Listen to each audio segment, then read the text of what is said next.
మన దగ్గరికి వచ్చి నా దగ్గరికి వచ్చే పాస్టర్స్కి నేను ప్రొటెక్షన్ అనేది ఖచ్చితంగా ఇది వాళ్ళకు ఇస్తాను. వాళ్ళకు న్యాయం జరిగే వరకు కూడా పోరాడతాను.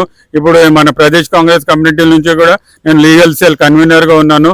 మన ఏ పాస్టర్ పైన ఏ దాడి జరిగినా, అదే విధముగా ఏ కన్స్ట్రక్షన్ ఆపేసినా నేను వాళ్ళకి ప్రొటెక్షన్ ఇవ్వడానికి అది ఉన్నాను. యాజ్ పర్ ది ఫ్రేమ్డ్ లా ప్రకారము, మనకు డెమోక్రసీ ఉన్న లా ప్రకారము మనము పోరాటం ఇచ్చేసి వాళ్ళ పైన తప్పుడు కేసులు ఎవరిపైన ఉన్న కేసుల ద్వారా వాళ్ళకు విజయం అనేది నేను అది చేశాను. ఎందుకంటే ఎన్నో ఇప్పటివరకు ఏ పాస్టర్కి ఎక్కడ అటాక్ జరిగినా వాళ్ళకి బెయిల్స్ ఇప్పించేసి వాళ్ళ కేసు అక్విటల్ చేపిస్తున్నాను. నేను పాస్టర్స్కి పైన ప్రతి ఒక్కరికి కూడా నేను పర్మిషన్ తీసుకోమని చెప్తున్నాను. ఎందరికో లీగల్ అడ్వైస్ ఇస్తుంటాను.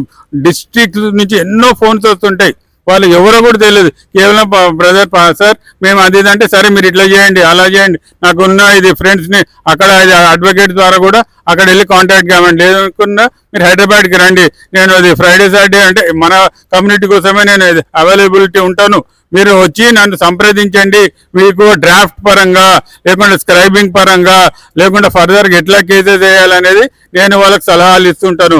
నేను ఇచ్చే హామీ మన పాస్టర్స్కి చర్చెస్ కన్స్ట్రక్ట్ చేసుకున్న వాళ్ళందరూ కూడా ఏంటంటే మీరు ఫ్రీగా రండి నా దగ్గరికి, నేను ఎవరిని కూడా ఛార్జ్ చేయను. మీరు కానీ ఒక ఒపీనియన్ తీసుకోండి, మీరు మాట్లాడుకొని దాన్ని స్పాయిల్ చేయకండి.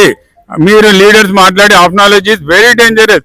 కాబట్టి కొద్దిగా అనుభవం ఉన్న నాతో సంప్రదిస్తే మీకు ఏ విధమైన అంటే చట్టపరంగా హెల్ప్ కావాలన్నా నేను చేయడానికి రెడీగా ఉన్నాను. డ్రాఫ్ట్ పరంగా కానీ, రిజిస్ట్రేషన్ పరంగా కానీ, ఎవరైనా దాడులు చేస్తే కానీ అన్ని విధాలుగా నేను మన కమ్యూనిటీకి 100